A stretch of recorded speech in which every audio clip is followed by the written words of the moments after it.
What's up, Bipsunistas? This is Jerson Bagala, your host in today's episode of Pilar Paul, Anong Say ng People. Bipsu is now in its 53rd founding anniversary, and one of the highlights of the celebration is the Mr. and Miss Bipsu 2025. With that, puksaan na gyud sa nagkalain-laing kandidato sa tanang department sa Bipsu.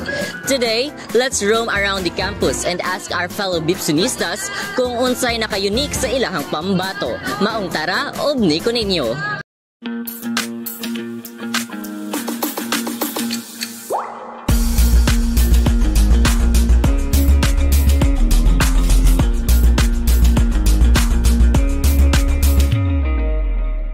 So, hi ate, I'm Jerson Bagalay from the Pilar Publication. So, may you please state your name and from what school are you? Hi, I am Julian Kate Canyaga and I am from School of Arts and Sciences. Good morning, I am Chris Adrian Pandak from School of Engineering, BSME. I am Aldemay Montives from School of Engineering, studying Civil Engineering. I am Chloe Blanche de la Cruz. I am from School of Nursing and Health Sciences. My name is Roxanne Rodrigo and I'm from School of Teacher Education, a fourth-year student. My name is Richard M. Francisco. I am from School of Criminal Justice Education. I am Sada Mariwan from School of Management and Entrepreneurship. I'm Cheryl S. Entrolizo, BS in Agriculture, second year from Biliran Campus. I am Ken Joseph Price from the School of Technology and Computer Studies.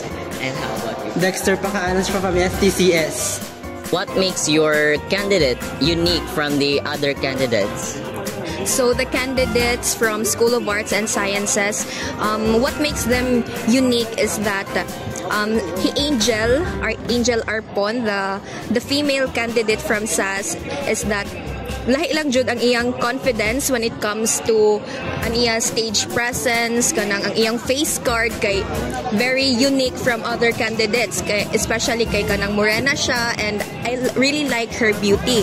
And also si Colleen naman, Colleen Jude Alua, is kanang ang iyang communication skills kay given man nga he is from Bachelor of Arts in Communication, and he really embodies the characteristics of a comm student. So for me, that's what makes them unique. So for me, ang among candidate is more kanang intelligence, and kanang they are more attractive to other candidates. Ang among candidate kay dili lang academically smart, but I think na sila perseverance para makadaog. Of course, na ko'y salig sa ilaha, especially akong classmate, ang babae, si Jaya Solgar. Although hilumon siya sa room, I know na siya ikabuga. Yes, of course, the School of Teacher Education candidates are standouts from the other candidates because they embodies a true essence of School of Teacher Education with admirable character. Yet they are simple yet powerful. The way they carry themselves with confidence, bringing pride and honor to the School of Teacher Education. What sets apart our candidates are they are very flexible, knowing na nursing where they are it is a very time demanding program na daghan sa nagbuhatonon since nursing should, and then they can manage their time, and then we have saw their dedication and then their passion sa kaninga pageant, Mr. and Miss Pips.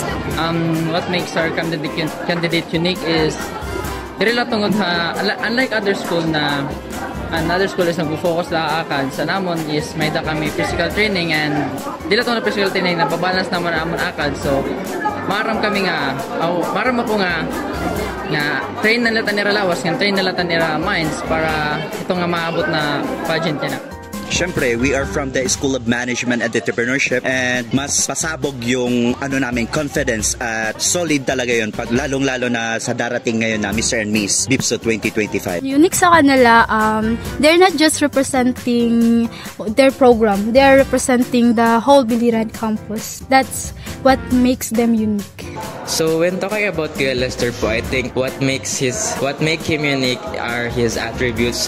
Of course, iyang face card kay gwapo kay si Kuya Lester gyud niya kanabang ihang body ingon ana nya. I think that gikan man siya sa STCS, so we know nga nadyo talaga siya brain, so when kanang pag answers o questions something like that. I feel like po sa female candidate naman po namin, the fact na 18 years old pa lang siya in first year, pero she's already competing in this kind of pageant po, says a lot about her character na matapang talaga siya and she's capable of being the winner. From 1 to 10, how confident are you that your candidates will win the crown?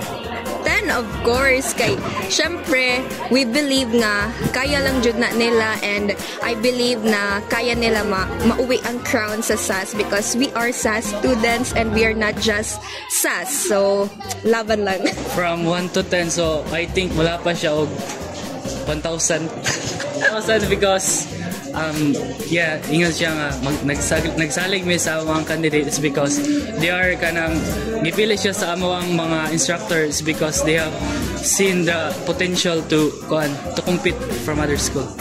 Sa iyang answer, million over 10 good kay syempre gipili sila for a reason, and I know the mo nag-excel sa engineering, what more nganong sila ang gipili, ibig sabihin the best of the best sila. I think 1,000 over 10 because they bring not only beauty but heart and a purpose. 100 kay basta nursing bright. Kuan ako 1,000 over 10 kay marang budok mga makakaya nila kay diri lang tumudan ang ECG is competitive nga aram gud lata ko nga ma-face ni rata na problems labi na niya nga di man niya problema pero maram ako nga malalagpas na nira nga makuha nira ang corona. 100% as a former Mr. SME 2023 and 100% supportive kami sa aming candidates and 100% na sure na mananalo na kami ngayon. 10, of course. Well, what I just said earlier, they're representing whole Biliran campus, so our support for them is yun, lahat. We give all the support na kaya namin ibigay sa kanila. And whole Biliran campus are so proud of them for representing our campus. From 1 to 10 lang. Dili po 11. Kay 11 jud talaga ako ikuan. 11 guys. 11 jud. Madaog jud amo ang kuan jud. Ang among mga candidates. Kay we are so very proud. We are so secured nga sila among candidates nga gihatag for the BIPSO pageant. Especially po with the support of the whole STCS org and department, I am 100% sure that you're gonna win po. And that's a wrap. Events like this really foster teamwork and unity.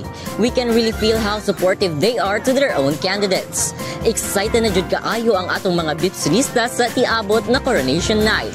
This has been your host, Jerson Bagalay, and this is the Pilar Paul, anong say ng people.